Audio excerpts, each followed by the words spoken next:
늦겨울의 차가운 저녁, 윤정우는 작은 철공소에서 하루를 마치고 집으로 돌아오던 길이었다. 공장 굴뚝에서 피어오르는 하얀 연기가 어둠 속으로 사라지는 모습을 바라보며 그는 깊은 한숨을 내쉬었다. 거친 손으로 목도리를 더 바짝 조이고 걸음을 재촉하던 그 순간, 동네 슈퍼 앞에서 만난 김 할머니의 말이 그를 얼어붙게 만들었다. 정우야, 너 혹시 최도연이라는 사람 알지? 은지 전 남편 말이야. 윤정우의 발걸음이 멈췄다. 그 이름을 듣는 순간 가슴 한편이 묵직하게 눌려오는 느낌이었다. 김 할머니는 장바구니를 든 채 계속해서 말을 이었다. 그 사람이 공장 인근 허름한 고시원에 혼자 살고 있다는데 요즘 많이 아프다더구나. 술만 먹고 살아서 그런가. 얼굴이 완전 누래졌다고 하던데. 윤정우는 대답 대신 어색한 미소만 지었다. 하지만 마음 한구석에서는 복잡한 감정들이 소용돌이치고 있었다. 최도연. 5년 전 그와 박은지 사이를 갈라놓은 그 남자의 이름이 다시 그의 귓가에 맴돌고 있었다. 집에 도착한 윤정우는 현관문을 열며 깊은 생각에 잠겼다. 거실에는 따뜻한 불빛이 켜져 있었고 부엌에서는 저녁 준비를 하는 소리가 들려왔다. 그러나 오늘따라 그 평범한 일상이 어딘지 어색하게 느껴졌다.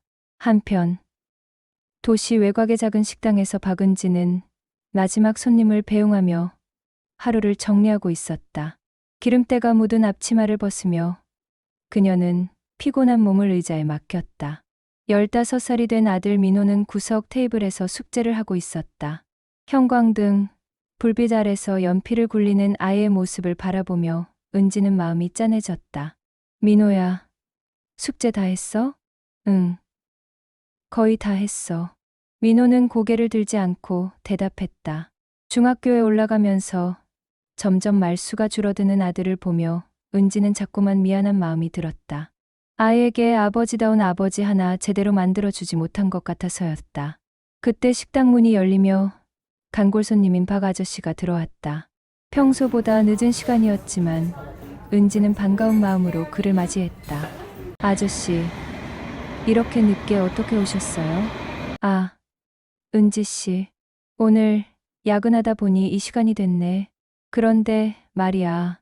박 아저씨는 잠시 망설이더니 조심스럽게 입을 열었다. 혹시 최도연이라는 사람 아직 기억나지? 은지의 손이 멈췄다.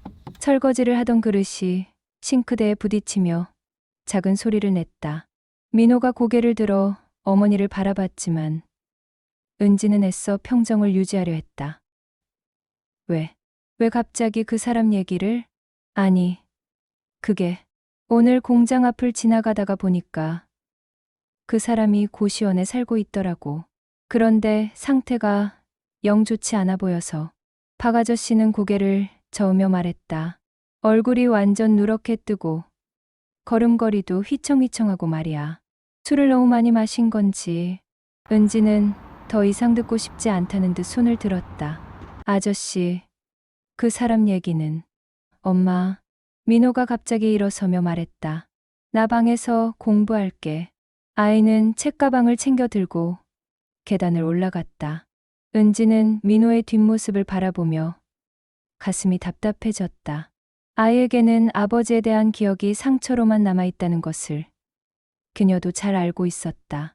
박 아저씨가 떠난 후 은지는 혼자 남은 식당에서 마지막 정리를 하며 생각에 잠겼다.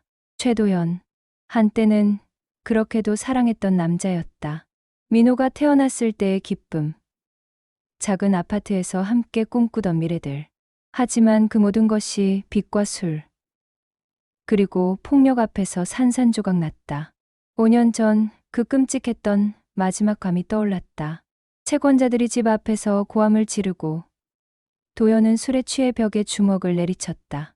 그때 민호는 겨우 10살이었다. 아이는 이불을 뒤집어 쓰고 떨고 있었고 은지는 그 순간 결심했다. 더 이상은 안 되겠다고. 이혼 후 은지는 민호와 함께 이곳으로 왔다. 작은 식당이지만 두 모자가 살아가기에는 충분했다. 민호는 점차 밝아졌고 은지도 새로운 삶에 적응해 나갔다. 윤정우라는 좋은 사람도 만났다. 그는 진실했고 따뜻했다. 민호에게도 친아버지처럼 대해주었다. 그런데 왜일까? 도연의 이름을 들은 순간부터 마음이 이상했다. 분명 지워버린 줄 알았는데 가슴 깊숙한 곳에서 무언가가 꿈틀거리고 있었다. 그것이 연민인지 아니면 아직 남아있는 감정의 찌꺼기인지 은지 자신도 알 수 없었다. 이제는 남인이 상관하지 마. 주변 사람들은 모두 그렇게 말했다. 윤정우도 그렇게 말할 것이다. 민호도 마찬가지일 것이다. 하지만 은지는 어쩔 수 없었다. 도연의 이름이 들리는 순간 심장이 요동치는 것을, 그의 안위가 걱정되는 자신을 발견하는 것을 막을 수 없었다. 그날 밤 은지는 잠을 이루지 못했다. 창밖으로 보이는 어둠 속에서 과거의 기억들이 파노라마처럼 스쳐 지나갔다. 도연의 웃음소리, 민호를 처음 안았을 때의 감동, 그리고 모든 것이 무너져 내렸던 그 절망의 순간들까지. 새벽이 되어서야 은지는 결심했다. 적어도 그가 어떤 상태인지는 확인해 봐야 할 것 같았다. 그것이 한때 가족이었던 사람에 대한 최소한의 도리라고 생각했다. 비록 민호는 반대할 것이고 윤정우도 이해하지 못할 것이지만 그녀는 자신의 마음을 속일 수 없었다. 다음 날 아침, 민호에게 아침을 차려주며 은지는 조심스럽게 말을 꺼냈다. 민호야, 엄마가 오늘 일찍 나가야 할 일이 있어서. 응, 알았어. 민호는 별다른 관심 없이 대답했다. 은지는 아들의 무심한 대답에 안도하면서도 한편으로는 죄책감을 느꼈다. 아이에게 거짓말을 하는 것도, 위험할지 모르는 일에 발을 들여놓는 것도 모두 옳지 않다는 것을 알고 있었다. 하지만 어쩔 수 없었다. 그렇게 운명의 하루가 시작되었다. 민호는 아버지를 증오했다. 그 감정은 단순한 실망이나 서운함을 넘어선 뼛속까지 스며든 깊은 분노였다. 13살이었던 그때부터 지금 18살이 된 순간까지 그 감정은 조금도 누그러지지 않았다. 도연이 빚에 허덕이며 폭력적인 채권자들에게 쫓기던 시절, 아이는 집 앞에서 욕설을 들으며 성장해야 했다. 새벽에 들려오는 현관문을 두드리는 소리, 창문 너머로 들리는 거친 목소리들, 그리고 엄마가 떨면서 숨기려 했던 멍든 손목의 자국들, 그 모든 기억은 지워지지 않는 흉터가 되어 민호의 마음 깊숙이 자리 잡았다. 학교에서 돌아오는 길에 동네 사람들의 시선을 받는 것도 견디기 어려웠다. 저 집 아버지 또 도박했대. 빚쟁이들이 어제도 왔더라는 속삭임들이 민호의 귓가를 맴돌았다.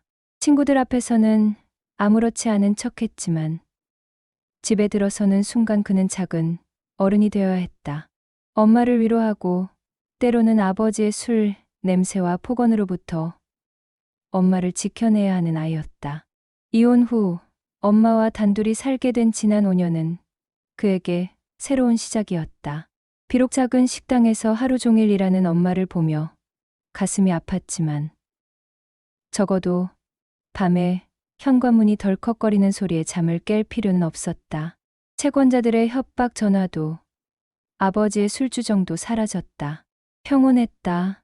그래서 민호는 그 평온을 깨뜨릴 수 있는 모든 것을 경계했다.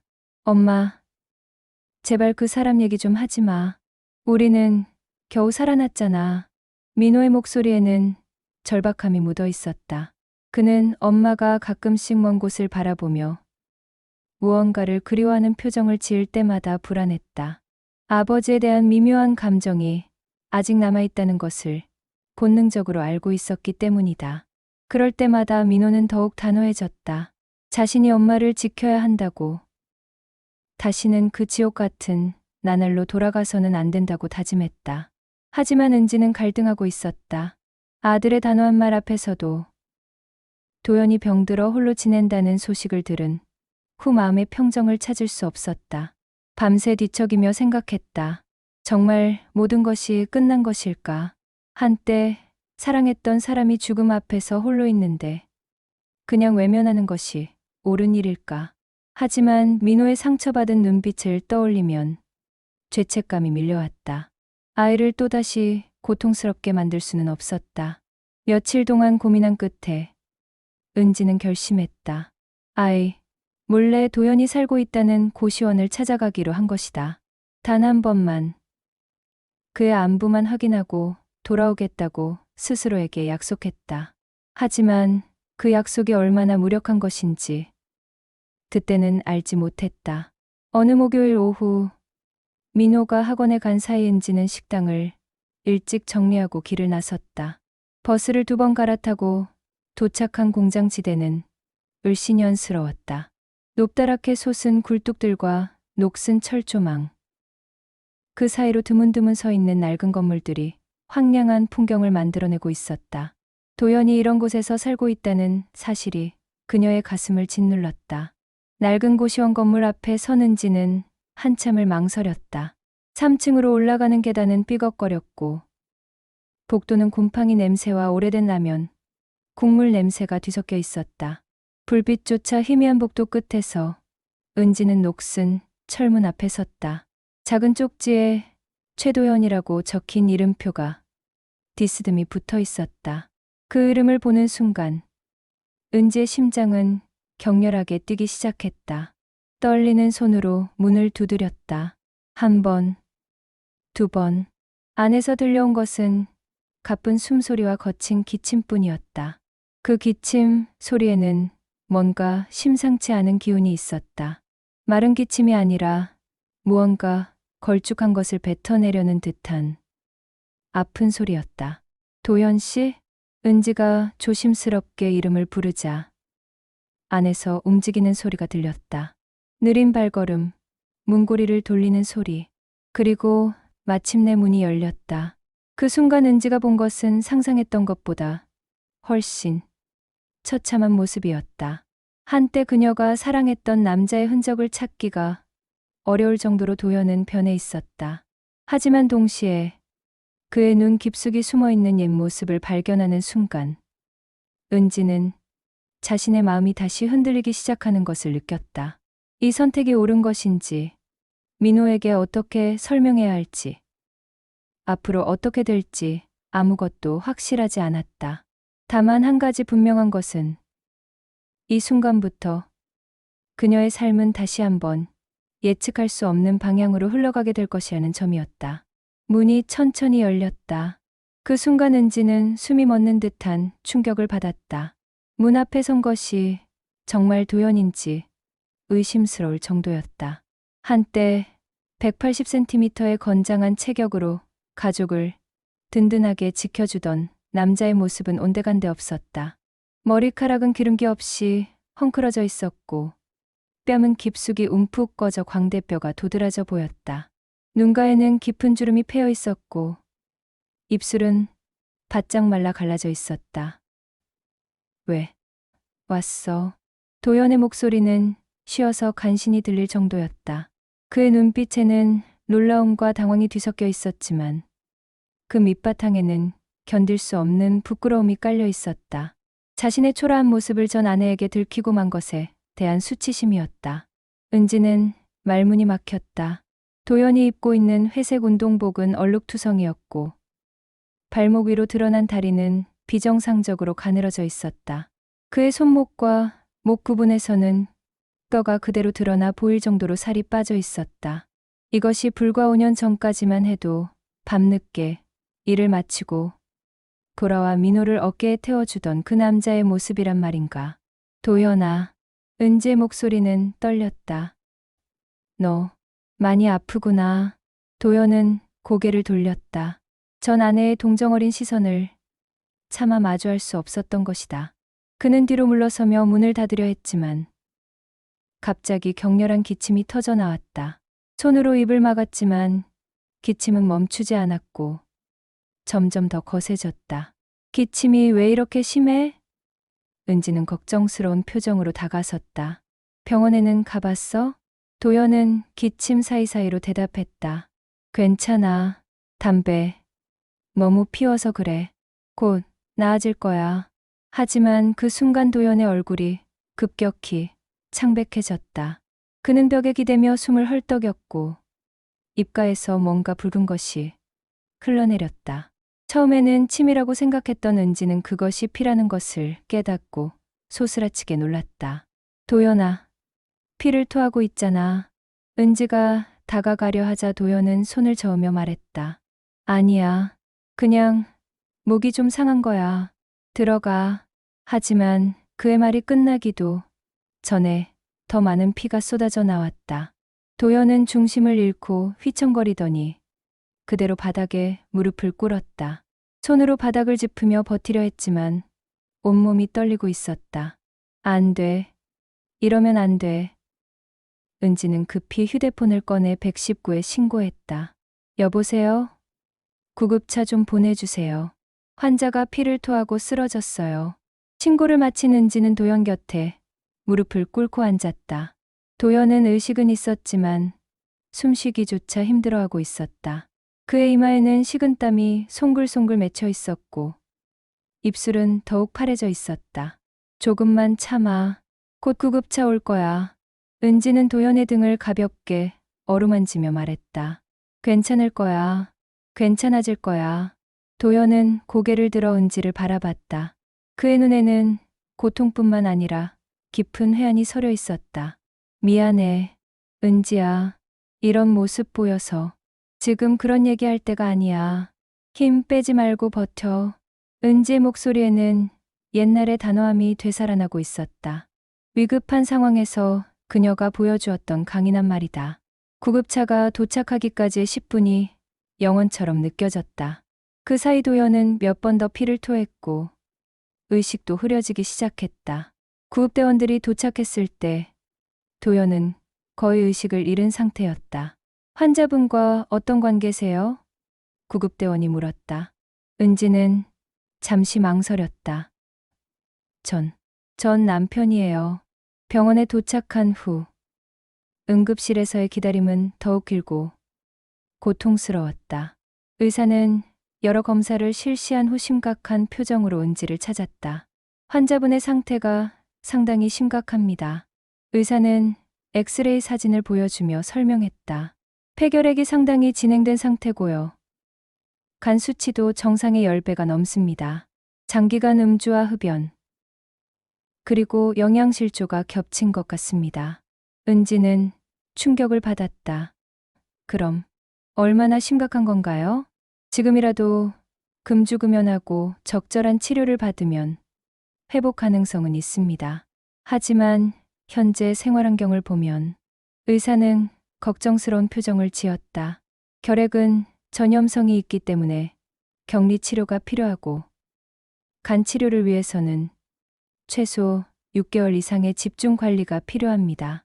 무엇보다 영양 상태를 개선해야 하는데 혼자 계신다면 쉽지 않을 것 같습니다. 의사의 말을 듣고 있던 은지는 복잡한 심경이었다. 도연을 버려두고 갈 수는 없었지만 민호를 생각하면 함부로 나설 수도 없는 상황이었다. 게다가 현실적으로 그녀의 경제적 여건으로는 도연의 치료비를 감당하기 어려웠다. 병실에서 깨어난 도연은 천장을 바라보며 허탈한 웃음을 지었다. 이제 정말 끝이구나. 끝이 아니야. 은지가 말했다. 의사 선생님이 치료하면 나아질 수 있다고 했어. 뭘로 치료해? 돈도 없는데.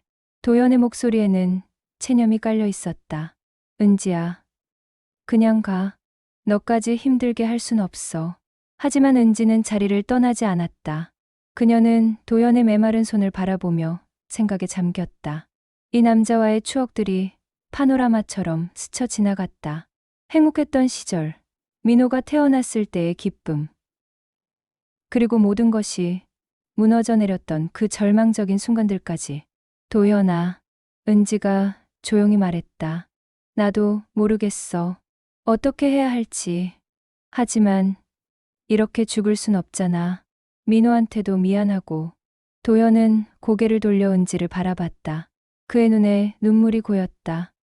민호, 내가 저 아이한테 얼마나 큰 상처를 줬는지 알아. 이제 와서 무슨 면목으로 그럼 더더욱 포기하면 안 되는 거 아니야? 은지의 목소리가 높아졌다. 죽어서 끝내는 게 책임지는 거야? 살아서 조금이라도 갚아야 하는 거 아니야? 그날 밤, 은지는 병원 의자에서 잠을 청했다. 도연의 거친 숨소리를 들으며 그녀는 길고 긴 밤을 보냈다. 새벽이 되어서야 그녀는 결심을 굳혔다. 어떤 방법을 찾아서라도 도연을 살려내겠다고. 며칠 뒤 저녁, 은지가 병원에서 돌아와 식당 문을 열었을 때 민호는 이미 기다리고 있었다.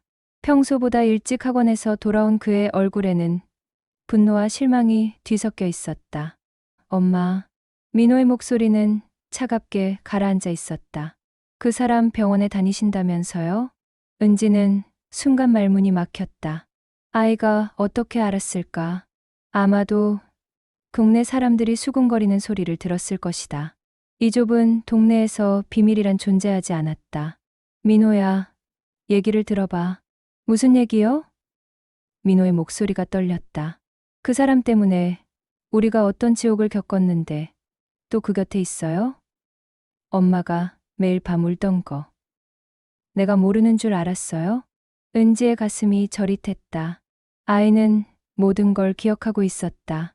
도연이 술에 취해 집기를 내던지던 밤들. 채권자들이 문을 두들기며 욕설을 퍼부으면 은지가 민호를 품에 안고 떨던 순간들. 그 모든 악몽 같은 기억들을. 민호야. 그래도 그 사람은 내 아버지야. 아버지? 민호가 비웃었다. 아버지가 뭘 했는데요? 우리를 버리고 도망간 사람이 무슨 아버지예요? 그때였다. 식당 유리문이 거칠게 열리며 정장을 입은 남자 셋이 들어왔다. 은지는 본능적으로 민호를 자신의 뒤로 밀어냈다. 그들의 눈빛에서 위험한 기운이 느껴졌다. 박은지 씨죠? 앞선 남자가 냉소적으로 웃었다. 최도연, 그 새끼 어디 있는지 아시죠? 모르겠습니다. 은지가 떨리는 목소리로 대답했다. 거짓말 말아요. 병원에 매일 드나든다면서요? 우리도 다 안다고. 남자가 테이블을 주먹으로 쳤다. 4천만 원. 이자까지 합쳐서 6천만 원. 이번 주 안에 다 갚아. 아니면. 그는 말끝을 흐리며 식당을 둘러봤다. 깔끔하게 정리된 테이블들. 벽에 걸린 메뉴판. 은지가 혼자 힘으로 일궈낸 소중한 공간들을 위협적인 시선으로 훑었다. 불이라도 나면 큰일이겠네요. 민호가 은지의 앞으로 나섰다. 겨우 17살 아이였지만 그의 눈에는 굳은 결의가 서려 있었다. 우리 엄마한테 왜 그러세요? 우리는 그 사람이랑 남남이에요. 남남? 남자가 비웃었다. 그럼 왜 병원에서 돌봐? 이혼해도 가족은 가족이지. 은지는 아이를 다시 뒤로 밀어내며 말했다. 제발 그만하세요. 저희는 정말 상관없어요. 상관없다고? 또 다른 남자가 끼어들었다. 그럼 최도연이 죽든 살든 신경 안 쓰신다는 거네요? 은지의 얼굴이 하얗게 질렸다. 그들은 은지의 약점을 정확히 알고 있었다. 아무리 이혼했어도, 아무리 상처받았어도 도연이 죽는다는 말을 들으면 그녀는 무너질 수밖에 없다는 것을. 일주일 줄게요. 첫 번째 남자가 명함을 테이블에 던졌다. 6천만 원. 못 구하면 이 식당부터 시작해서 하나씩 불타게 될 거야.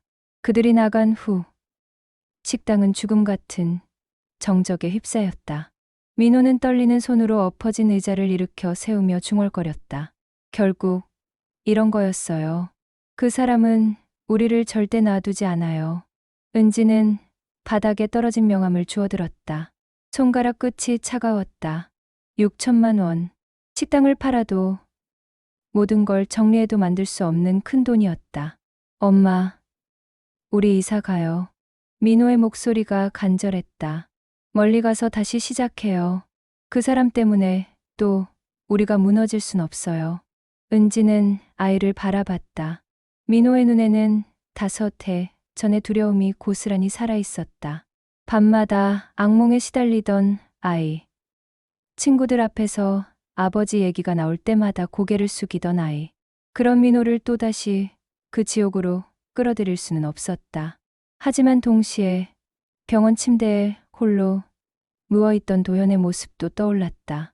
해골같이 야윈 얼굴, 핏기 하나 없는 입술, 그리고 자신을 바라보던 그 절망적인 눈빛. 엄마? 민호가 조심스럽게 불렀다. 알겠어. 은지가 고개를 끄덕였다. 내 말이 맞아. 우리는 우리 살길을 찾아야 해. 그날 밤, 은지는 잠들지 못하고 창밖을 바라봤다.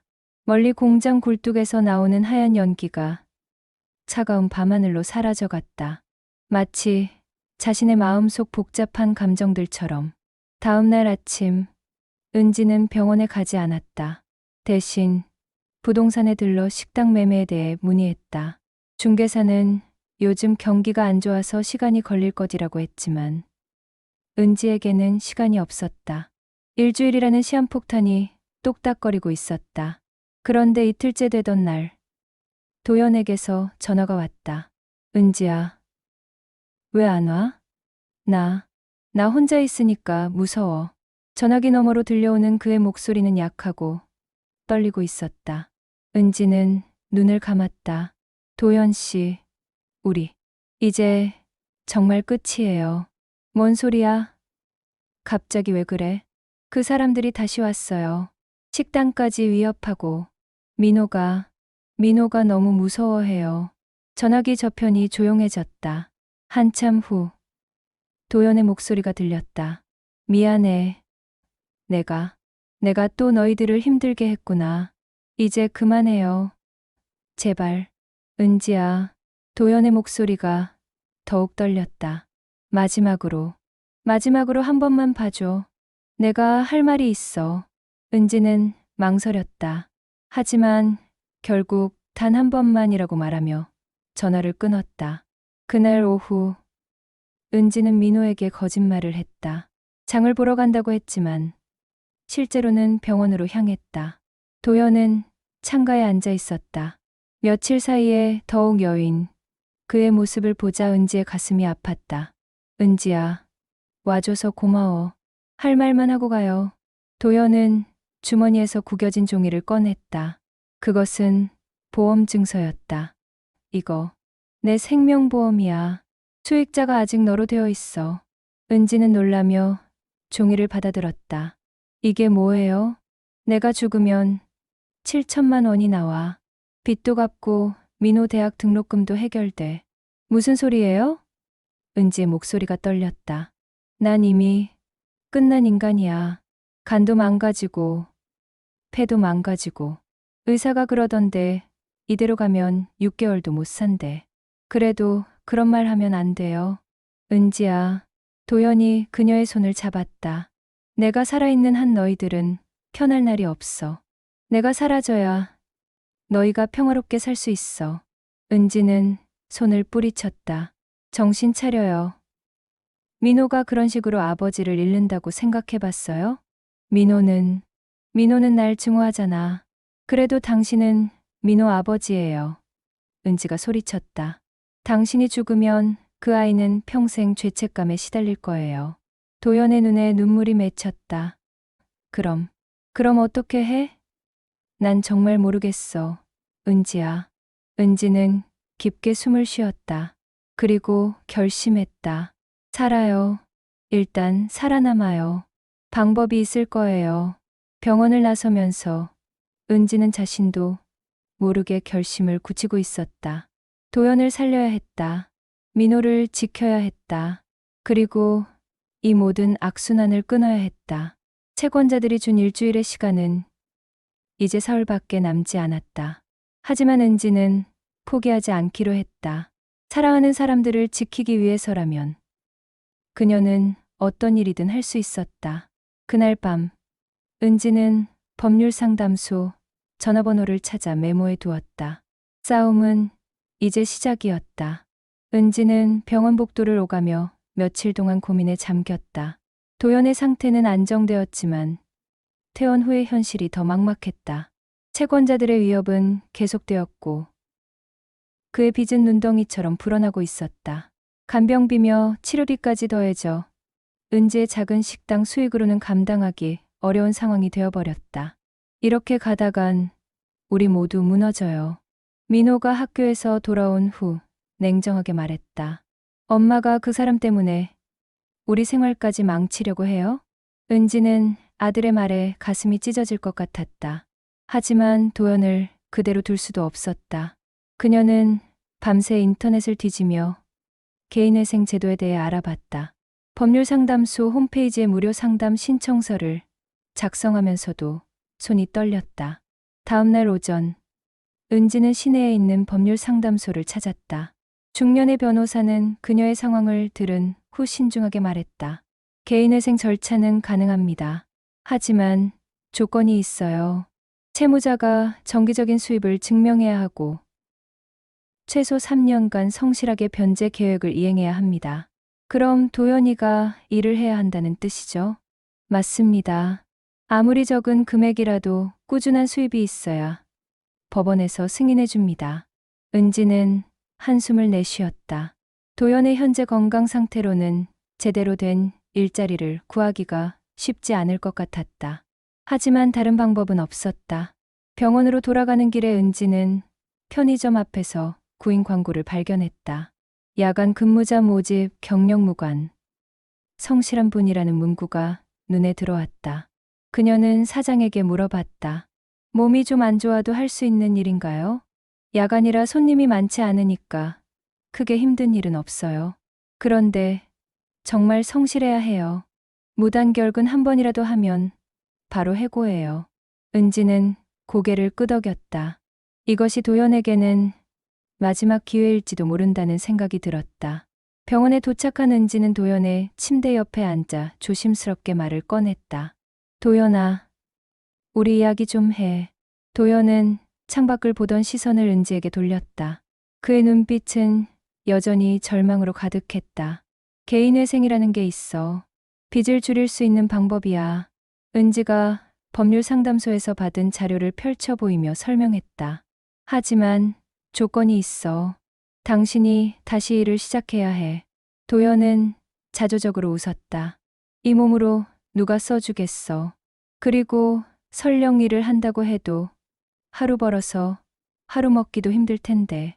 편의점 야간 근무 자리가 있어. 사장님도 만나봤는데 괜찮을 것 같아.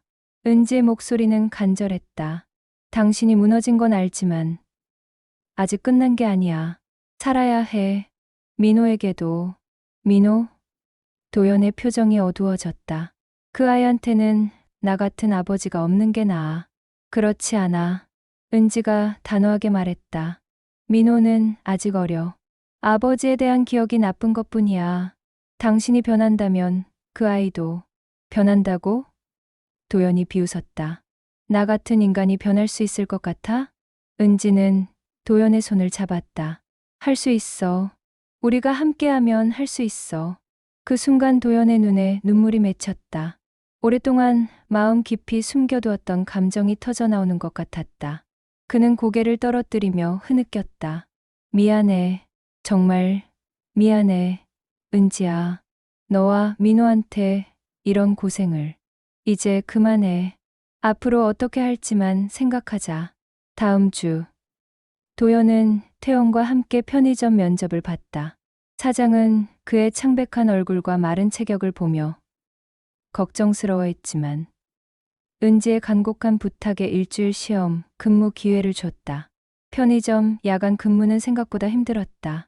새벽 2시부터 10시까지 도연은 떨리는 손으로 계산대를 지키고 진열대를 정리했다. 첫 주에는 2번이나 어지러움을 느껴 바닥에 주저앉았지만 그때마다 은지의 말을 떠올리며 다시 일어섰다. 한 달 후 법원에서 개인회생 승인 소식이 왔다. 4천만 원의 빚은 2천만 원으로 줄었고 3년에 걸쳐 분할 상환하면 되었다. 도연은 그 소식을 들은 후 처음으로 환한 미소를 지었다. 그러나 정작 어려운 것은 민호를 설득하는 일이었다. 은지는 며칠 동안 고민 끝에 아들과 마주 앉았다. 민호야, 엄마가 하고 싶은 말이 있어. 민호는 숙제를 하던 연필을 멈추고 엄마를 바라봤다. 아빠가 변하려고 해. 일도 시작했고 빚도 정리됐어. 단 한 번만 만나보지 않겠니? 민호의 표정이 굳어졌다. 엄마, 또 그 얘기예요? 이번에는 달라. 정말로 달라졌어. 그 사람이 바뀔 리 없어요. 엄마만 속는 거예요. 은지는 민호의 어깨에 손을 올렸다. 엄마도 무서워. 또 실망할까봐. 너한테 상처 줄까봐. 하지만 기회는 줘야 하지 않을까? 긴 침묵이 흘렀다. 민호는 창밖을 바라보며 무언가를 고민하는 듯 했다. 그리고 마침내 떨리는 목소리로 대답했다. 이번 한 번만요. 정말 단 한 번만. 그날 저녁, 세 사람은 편의점 앞에서 만났다.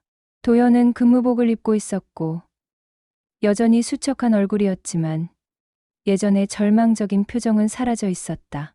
민호는 아버지를 멀리서 바라보며 복잡한 감정을 드러냈다. 민호야, 도연이 조심스럽게 다가가며 말했다. 아빠가 많이 미안해. 앞으로는 정말 달라질게. 민호는 대답하지 않았지만 도망가지도 않았다. 그것만으로도 은지에게는 희망이었다. 같이 저녁 먹을까? 은지가 제안했다. 세 사람은 근처 작은 식당에 앉아 조용히 식사를 했다. 완벽한 화해는 아니었지만 무너졌던 시간이 조금씩 복원되기 시작하고 있었다. 도연은 민호의 학교 생활에 대해 조심스럽게 물었고 민호는 짧게나마 대답했다. 그날 밤 집으로 돌아가는 길에 은지는 깨달았다. 사랑은 끝나지 않는 것이 아니라 포기하지 않는 것이라는 것을. 그리고 가족이란 완벽하지 않아도 서로를 포기하지 않고 다시 일어설 때 비로소 진짜 가족이 되는 것이라는 것을.